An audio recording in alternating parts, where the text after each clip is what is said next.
Нострадамус за 2023 година. Какво е предсказал Нострадамус за 2023 година? Но преди това бих искал да попитам, има ли човек, който изобщо не знае кой е Нострадамус? В този видеоклип, приятели, ще споделя с вас предсказания на Нострадамус, които могат да се отнасят за 2023 година. Видеоклипът ще е много интересен и много информативен.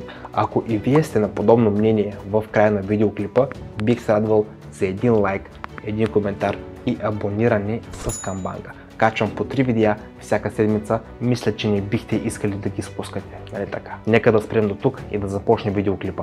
Желая ви приятно гледане, приятели. Френският ясновидец Мишел Нострадамус е широко известен на целия свят. Той е имал много точни предсказания през годините, но има и едни предсказания, които могат да се отнасят за 2023 година.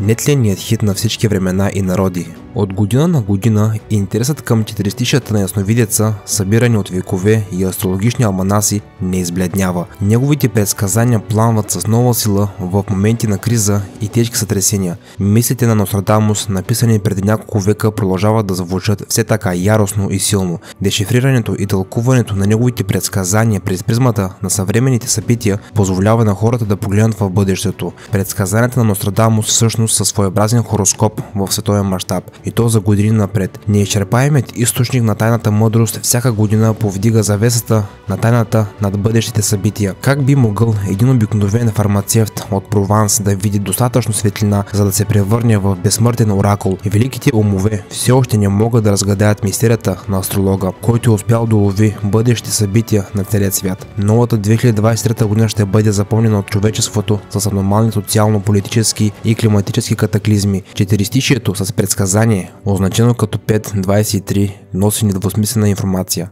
Двамата претенденти ще се обединят, когато повече се обединят с Марс. Африкански лидер, уплашен и треперещ. Двойният съюз е разделен от флота.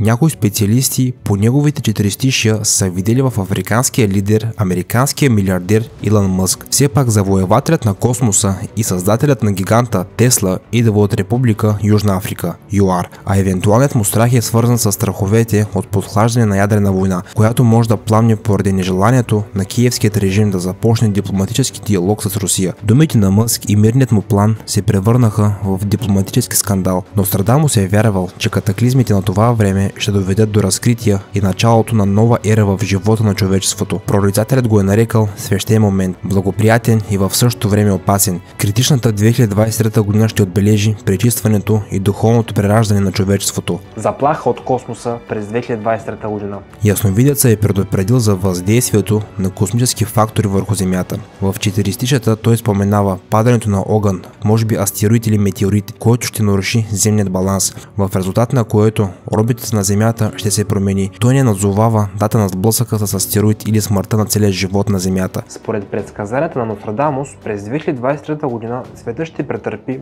много природни бедствия. Ще има трусове в океана, причинявайки гигантски цунамита и земетресения. Нивото на световният океан ще започне да се покачва значително.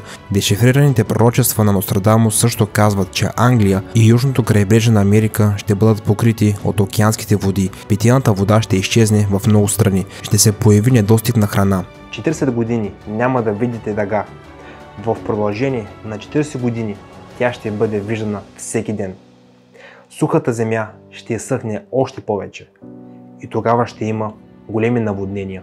Френският астролог е предрекал големи войни сблъсъци през 2023 година. Може ли да избухне война през 2023 година? Ислямските държави ще се опитат да нахлуят в нови територии. Предсказанията на Нострадамус показват, че ислямистите произволно ще заемат големи територии. Великата Арабия ще отиде далеч напред, но ще бъде предадена от византийците. Древният Родос ще излезе да я посрещне и още по-зло от Австра. Влиянието на ислямският свят ще бъде особено активно през 2023 година. Турция ще наруши интересите на мюсюлманския свят. Заплахата от арабско-турски конфликт е голяма. Има индикации за сблъсъци между ислямисти и християни край турското крайбрежие. Според едно от четиристишата, по време на тези въоръжени събития ще бъдат използвани отрови, вероятно химически или биооръжия. Голяма армия ще прекоси планините.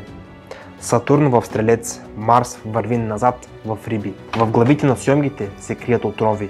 висящ за главата на въдицата. Европа ще бъде погълната от военна конфронтация, която ще продължи 7 месеца. Предсказанието казва, че армиите ще стоят около големият град, много хора ще си изгубят живота и крайният резултат ще бъде нов световен ред. 7 месеца от Великата война хората ще загиват от жестокости. В Съединените американски щати политическата нестабилност, бедността и нарастващо недоволство от управляващият режим може да доведе до гражданска война в началото на 2023 година.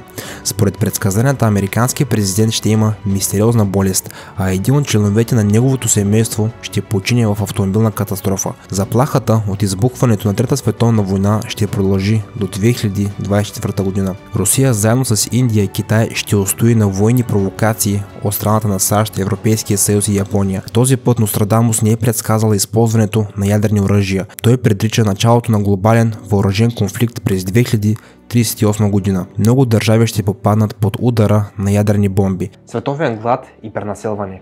Поредица от военни сблъсъци, икономически хаос и тежка криза ще доведат до значителна миграция на населението. Хората ще напуснат домовете си и ще тръгнат да търсят спокойни и мирни места. Това обаче само ще увеличи недостига на храна и питейна вода в света. Нострадамус го описва по следният начин. Толкова високо ще се издигне буш лъжито, че човек ще изяде ближния си.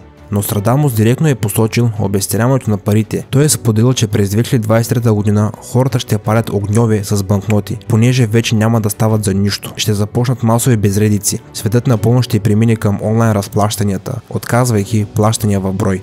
Нов папа римски. 2023 година ще бъде белязана от промени в Ватикана. Астрологът е посочил пристигането на млад понтифекс, който ще наследи папа Франциск. Неговите предсказания се тълкуват по такъв начин, че новият глава на католическата църква няма да донесе мир на вярващите, а точно обратното. А неговият предшественик ще бъде последният истински папа.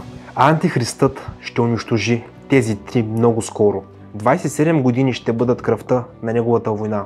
Невярващите са мъртви, пленени и прогонени. С кръв, човешки тела, вода и червена градушка покриват земята. Пророчествата на Нострадамус съдържат предупреждения за съвременното общество през 2023 година. Твърди се, че един от създадените модели на изкуствен интелект ще придобие самосъзнание и ще поеме контрола над всички компютърни системи. Все още не е известно дали ще изчакаме въстането на машините, но в свят заплетен в интернет такъв провал ще доведе до пълен колапс и разрушаване на обичайния начин на живот. Изкуственият интелект ще вземе връх.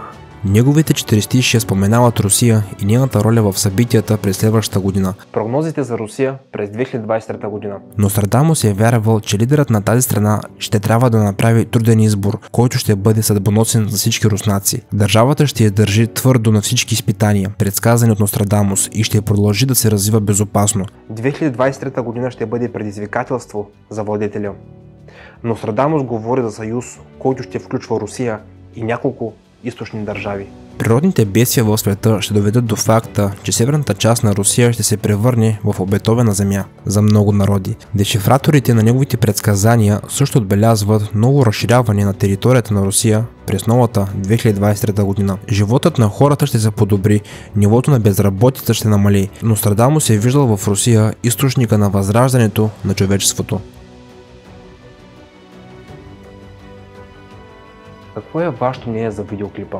Кои предсказания според вас могат да се сбъднат през тази година и кои не могат да се сбъднат по никакъв начин през тази година? Споделете вашето мнение долу в коментарите. Предполагам, че знаете. Отговарям на всеки един коментар. Ако сте нов зрител в моят канал, вече знаете. Така че не забравяйте да споделите долу под видеоклипа вашето мнение. Какво е вашето мнение за видеоклипа? Хареса ли ви? Не ви ли хареса? Оценявам всеки един коментар. А ако видеоклипът много ви е харесал, много ви е допаднал, не забравяйте да го споделите с ваши близки и познати в социалните мрежи. Оценявам го от цялото сърце. И преди да си кажем чао, искам да споделя с вас, че това е мой плейлист с всички интересни и качени видеа от мен в YouTube. А това е моят последно качен видеоклип в YouTube. Много е интересен, натискайте и се наслаждавайте. Чао, приятели! И до скоро!